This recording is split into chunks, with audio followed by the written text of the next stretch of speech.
Hello everyone. नन्हे मुन्ने प्यारे प्यारे बच्चों, बोर्ड परीक्षा परिणाम उन्नयन हो सके, आपका बोर्ड परीक्षा परिणाम बेहतर हो सके, इसके लिए शेखावाटी मिशन भरोसे और विश्वास की एक महत्वपूर्ण टीम है, उसके द्वारा तैयार ये आपका मॉडल पेपर और आप तक सरल और सहज पहुंचाने का काम कर रही है हमारी टीम। तो प्यारे विद्यार्थियों, आपके लिए कक्षा 5 का ये मॉडल पेपर होगा। विषय होगा अपना हिंदी। आपका जो एग्जाम होगा उसका नाम है प्रारंभिक शिक्षा अधिगम स्तर मूल्यांकन परीक्षा। ये सर्टिफिकेट मिलेगा आपको कक्षा 5 पास करने के बाद। प्यारे विद्यार्थियों, आपका समय होगा 2.5 घंटे। 2.5 घंटे में आपको पेपर करना है। आराम से करें, कोई भी प्रश्न छोड़ना नहीं है। पूर्णांक कितने का होगा? 80 का। पूर्णांक का मतलब होता है, प्यारे प्यारे छोटे छोटे बच्चों, पूर्णांक का मतलब होता है ये जो टोटल पेपर है ये 80 नंबर का है, और इसमें से आप कितने परसेंट सही करते हैं, कितने परसेंट आप अटेम्प्ट करते हैं, उसके आधार पे आपको नंबर मिलेंगे। पहला जो अपना कंटेंट होगा वो होगा पढ़ना, पढ़कर समझना और लिखना। गद्य भाग है हिंदी का, और 22 अंक के ये प्रश्न होंगे। कितने अंक के होंगे प्यारे विद्यार्थियों? 22 अंक के। इसके लिए पेपर में आपके लिए कुछ निर्देश होंगे, उनको आपको सही से पढ़ना है। फिर आपको कोष्टक में आपको जो प्रश्न पत्र मिलेगा, क्वेश्चन पेपर मिलेगा, उसी में आपको आंसर हल करने। पहला प्रश्न अपना क्या है प्यारे विद्यार्थियों? प्रजापति ने बुद्धि में किसे श्रेष्ठ बताया? प्रजापति ने कहा था कि बुद्धि में श्रेष्ठ कौन है? देवता हैं, दानव हैं, समय है, या किसी को भी नहीं? किसको बताया था प्रजापति ने? देवताओं को। श्रेष्ठ किसको बताया? देवताओं को। अपना ए ऑप्शन सही हो गया। राजा के प्रश्नों को किसने हल किया? सैनिक ने किया था या राजकुमार ने किया था? खुद आप गैस करें। आप चैप्टर पढ़ा होगा ना आपने, राजा के प्रश्नों को किसने हल कर दिया था? बंदी बनाए गए मंत्री ने किया था या व्यापारी ने किया था?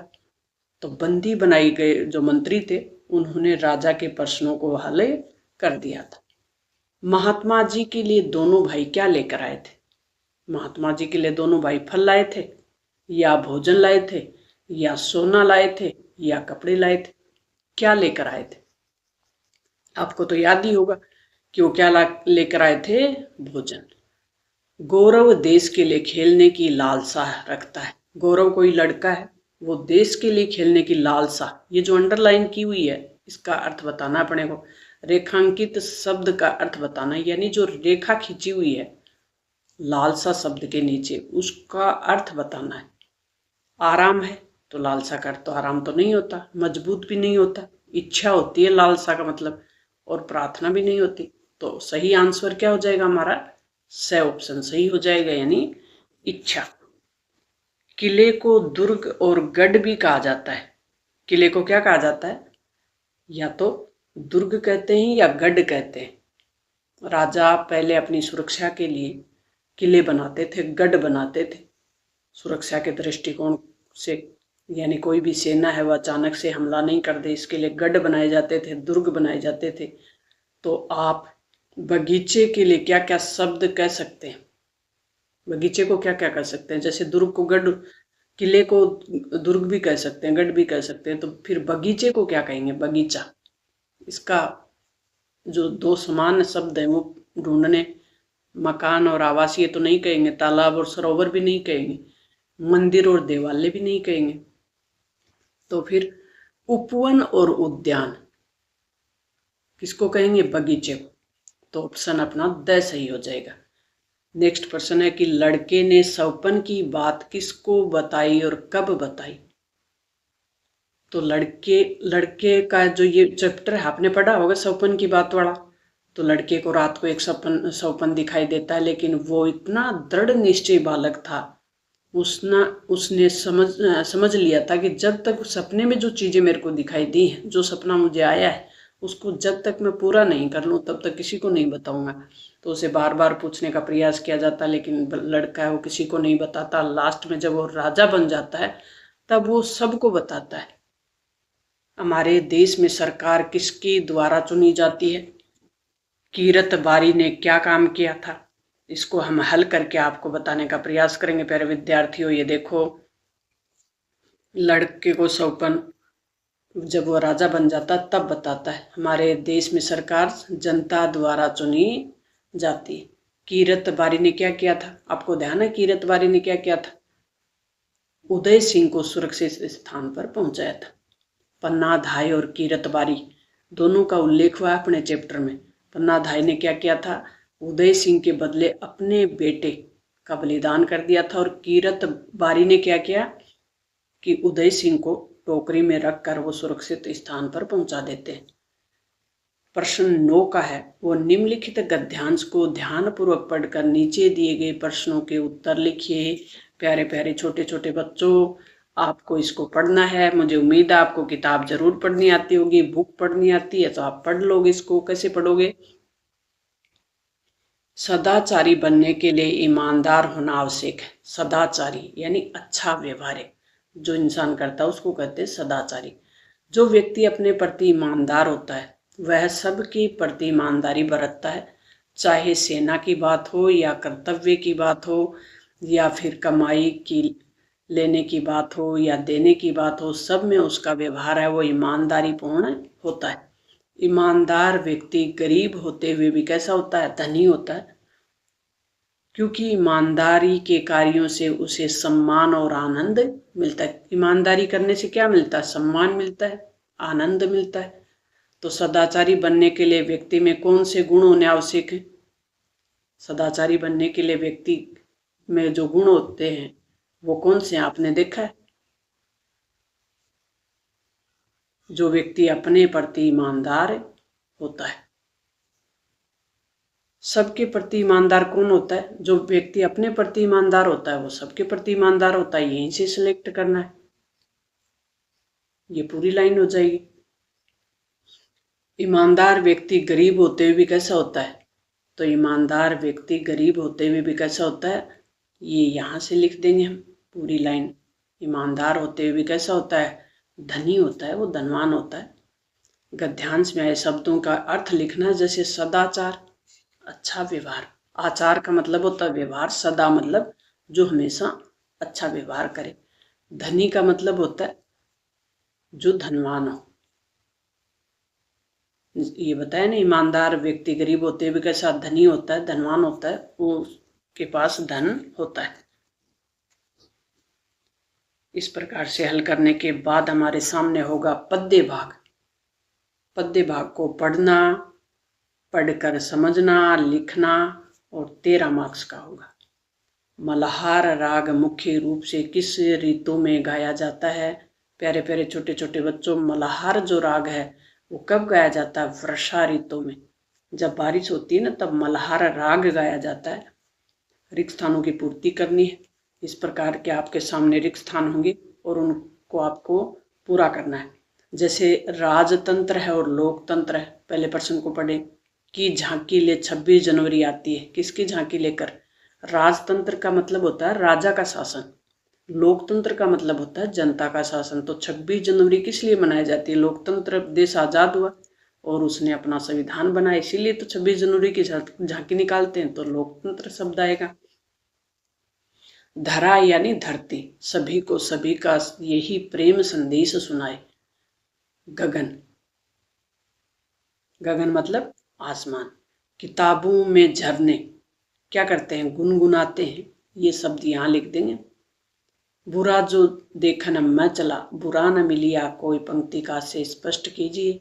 बुरा न देखन मैं चला, बुरा न मिलिया कोई, यानी इस पंक्ति का भाव है कि व्यक्ति को अपने अंदर झांक कर देखना चाहिए, इंसान को अपने अंदर झांक कर देखना चाहिए कि मुझसे बुरा है वो कोई नहीं है। मैं दूसरों के अवगुण ढूंढ रहा हूँ, दूसरों के अंदर बुराइयां ढूंढ रहा हूँ, लेकिन मेरी बुराइयों को मैंने कभी देखा ही नहीं, तो मुझसे बुरा न कोई। यानी मेरे अंदर भी दुर्गुण है, उन्हें मैं सबसे पहले क्या करूं? दूर करूं। 3 मार्क्स का 3 नंबर का प्रश्न है अपना। प्यारे विद्यार्थियों, छोटे छोटे बच्चों, प्रश्न 13 का होगा, वो निम्नलिखित शब्दों को उनके अर्थ से मिलान करें। खंड अ है, खंड ब। बिल्कुल आपके लिए सहज और सरल होकर समझाने का प्रयास करें, आप समझ जाएंगे, मुझे उम्मीद है। वंदन क्या होता है? वंदन जो शब्द है वो प्रणाम के लिए प्रयुक्त किया जाता है, प्रणाम करना यानी वंदन करना। तरुवर, तरुवर क्या होता है? और समर क्या होता है? गोविंद क्या होता है? तो गोविंद किसके लिए यूज होता है? भगवान के लिए, ईश्वर के लिए गोविंद यूज होता है। उलह, उलसना क्या होता है? प्रशंसा करना होता है। भरमार क्या होता है? बहुत सारा, भरमार होती है बहुत सारा। और तरुवर क्या होता है? समर क्या होता है? युद्ध। तरुवर होता है पेड़ और वंदन होता है प्रणाम। इस प्रकार से आप मिलान कर देंगे और अच्छे से पेपर को हल कर देंगे। व्यवहारिक व्याकरण के प्रश्न होंगे प्यारे विद्यार्थियों, और ये प्रश्न आपके सामने होंगे छोटे छोटे प्यारे प्यारे बच्चों, 13 मार्क्स का। मोहन बहुत अच्छा लड़का, रेखांकित शब्द है वो क्या है? आपने सीख लिया होगा संज्ञा, सर्वनाम, विशेषण। संज्ञा शब्द क्या होते हैं, विशेषण क्या होते हैं, सर्वनाम क्या होते हैं। तो संज्ञा जो मोहन है वो क्या है? मोहन बहुत अच्छा लड़का है, रेखांकित शब्द बताना है। व्यक्ति, वस्तु, स्थान, दशा, भाव के नाम को क्या कहते हैं? संज्ञा कहते हैं। तो ये मोहन क्या है? संज्ञा है। प्र उपसर्ग लगाने से नया प्रत्यय बनता है, और इसके लिए हमने हल किया है। इसको किस प्रकार से हल करेंगे प्यारे विद्यार्थियों, देखें। मोहन का तो हमने देख ही लिया कि संज्ञा शब्द है मोहन शब्द में। प्र उपसर्ग लगाकर प्र के साथ हार जोड़ देंगे तो क्या बन जाएगा? प्रहार। प्र के साथ गति जोड़ देंगे तो क्या बन जाएगा? प्रगति। प्र के साथ देश जोड़ देंगे तो बन जाएगा प्रदेश। निम्नलिखित मुहावरों का प्रयोग कीजिए, वाक्य में प्रयोग करना है। 9 2 11 होना, जैसे भाग जाना, सूझबूझ दिखाना, समझ पूर्ण व्यवहार करना, गले का हार होना, बहुत प्रिय होना। तो इनको वाक्यों में प्रयोग करना है आपको। 9 2 11 होना, पुलिस को देखकर 9 2 11 हो गए यानी भाग गए। सूझबूझ दिखाना, कहीं अगर कोई दुर्घटना हो जाए तो उसको देखकर सूझबूझ दिखाना यानी अपनी समझ का प्रयोग करना। गले का हार होना, कोई राम है वो अपनी माँ का गले का हार है यानी बहुत प्रिय है मम्मी को। तो इस प्रकार से हम इनका वाक्य में प्रयोग करते हैं। वीरता प्लस पूर्ण, वीरता के साथ जब पूर्ण शब्द लगा दिया तो वीरता पूर्ण शब्द बन गया। पूर्ण प्रत्यय जोड़कर दूसरे शब्द बनाने 3, जैसे मित्रता के साथ क्या कर देंगे हम? पूर्ण, तो मित्रता बन जाएगा। सम के साथ पूर्ण जोड़ देंगे तो संपूर्ण बन जाएगा। उत्साह के साथ जोड़ देंगे तो उत्साहपूर्ण बन जाएगा। नेक्स्ट प्रश्न है, निम्नलिखित विशेषण शब्दों का वाक्य में प्रयोग कीजिए। विशेषण क्या होता है? संज्ञा शब्दों की विशेषता बताने वाले शब्दों को कहते हैं विशेषण। बहादुर क्या है? विशेषता बता रहा है, कोई भी व्यक्ति है बहादुर है, वाक्य में प्रयोग कर दो, जैसे राम बहुत बहादुर लड़का है। मेहनती, सोवन बहुत मेहनती लड़का है। डरपोक, कोई भी नाम यूज कर लें, जैसे गोविंद है वो बहुत डरपोक बालक है। तो ये इस प्रकार से वाक्य में प्रयोग कर दें और 3 मार्क्स लेंगे। सर्जनात्मक अभिव्यक्ति, सर्जनात्मक अभिव्यक्ति वाले जो शब्द अपने को बनाने हैं वो इस चित्र में देख के बनाने। ये वर्ग पहेली दी हुई है प्यारे विद्यार्थियों आपको, और इसी में से आपको ये शब्द जोड़ते हुए, कोई शब्द इधर से बनेगा, कोई इधर से बनेगा, कोई इधर से बन जाएगा। और आपको एक तो फूल का नाम बनाना है, युद्ध में काम आने वाले शस्त्र बनाने, रस की धारा का शब्द ढूंढना है, विष का पर्यायवाची, और शेर का स्त्रीलिंग शेरनी होता है, एक पक्षी का नाम। निम्नलिखित में से किसी एक पर कहानी लिखिए। कहानी लिखनी है आपको, शेर और चूहा, या तो ये याद होगी, नहीं प्यासा कौवा तो आपको याद होगी। एक बार एक कौवा था और वो प्यासा था, तो इधर उधर भटक रहा था, उसे पानी नहीं मिला, तो वो पानी की खोज में घूम रहा था। तो एक मटका दिखाई देता है, मटके में पानी कम था, तो फिर क्या होता है, वो इधर उधर से कंकड़ पत्थर उस मटके में डालता है और पानी ऊपर आ जाता है, तो पानी पी लेता है और उड़ जाता है। खरगोश और कछुए की भी कर सकते हैं, अगर आपको याद है तो। लालची कुत्ते, एक ही करनी है और 6 नंबर लेने, 6 नंबर मिलेंगे प्यारे प्यारे छोटे छोटे बच्चों, आपको एक करनी। आप राजकीय उच्च प्राथमिक विद्यालय सीकर के छात्र हैं, आप छोटे से बच्चे हैं, राजकीय प्राथमिक विद्यालय सीकर के रजत है। नाम क्या आपका? रजत है। अपने प्रधानाध्यापक जी को घर पर जरूरी कार्य होने के कारण 2 दिवस का अवकाश लिखना है, प्रार्थना पत्र। तो सेवा में श्रीमान, राजकीय प्राथमिक विद्यालय सीकर, और फिर आप लिख देंगे विषय में आप क्या लिखेंगे? 2 दिवस का अवकाश प्राप्ति हेतु। तो फिर जो घर पे जरूरी कार्य होने के कारण 2 दिवस का प्रार्थना पत्र महोदय, फिर लिख देंगे कि मेरे घर पे जरूरी कार्य, इसलिए मुझे 2 दिन का प्रार्थना पत्र देने की कृपा करें, आपकी अति कृपा होगी। फिर लास्ट में क्या करेंगे? आप नाम लिखेंगे, आपका आज्ञाकारी शिष्य रजत। निम्नलिखित पे एक निबंध लिखिए, मेरा विद्यालय। आपके विद्यालय में तो आप देख ही रहे हैं क्या क्या, कितने कमरे हैं, कितने गुरुजी हैं, क्या क्या पढ़ाते हैं, कौन से गुरुजी क्या पढ़ाते हैं, कौन सा सब्जेक्ट पढ़ाते हैं, कौन सा विषय पढ़ाते हैं, कौन से गुरुजी सबसे प्यारे हैं आपको, वो भी लिख दें। सबसे अच्छा कौन सा विषय आपको समझ में आता है, वो भी लिख दें। और आपके स्कूल में कितने पेड़ लगे हुए हैं, कितने आपके पानी का टांका है कि नहीं, रसोई बनी हुई है कि नहीं, अपने प्रधानाध्यापक जी के लिए ऑफिस बना हुआ है तो वो भी लिख दें। बहुत सारी चीज़ें स्कूल में, तो पानी का टांका होता है, उसमें नल भी लगे होते हैं, पानी की पीने की व्यवस्था होती है, लिख दें बहुत अच्छे। या मेरे प्रिय शिक्षक लिख दें कोई भी, लेकिन आपको एक पे लिखना है, अच्छा नंबर लेने। या फिर दीपावली पे भी लिख सकते हैं, मेरा गांव भी लिख सकते हैं, इसी प्रकार से। फिर परिवेश और सजगता से संबंधित आपका 8 नंबर का होगा। सड़क दुर्घटना से बचने के लिए कौन कौन सी सावधानी रखनी चाहिए? तो सड़क पे दुर्घटना नहीं हो, इसके लिए कौन सी सावधानी रखी जाती है प्यारे बच्चों?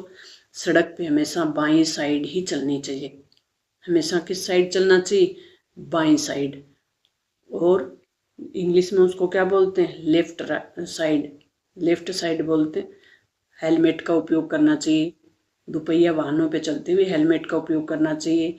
मोबाइल पे वाहन चलाते समय मोबाइल पे बात नहीं करनी चाहिए। वाहन चलाते समय शराब नहीं पीनी चाहिए, नशा करके वाहन नहीं चलाना चाहिए। बहुत सी चीज़ें हैं, जो भी लाल बत्ती वगैरह है उनका ध्यान रखना चाहिए। विद्यालय में स्वच्छ एवं आकर्षण बनाने के लिए क्या क्या प्रयास करने चाहिए? विद्यालय को स्वच्छ बनाएं, आकर्षक बनाएं, उसके लिए क्या करेंगे? साफ सफाई का ध्यान रखेंगे, पेड़ पौधे लगाते रहेंगे, और भी बहुत से काम कर सकते हैं। तो ये आपका हिंदी विषय का मॉडल पेपर हमने हल करवा कर आप तक पहुंचाने का प्रयास किया। छोटे छोटे प्यारे प्यारे बच्चों, मुझे उम्मीद है आपको समझ में आ गया। अपने दोस्तों के साथ शेयर कर दें और चैनल को सब्सक्राइब कर लें। मिलते हैं नेक्स्ट दूसरे विषय के साथ, मॉडल पेपर के साथ। तब तक थैंक्स, ऑल द बेस्ट।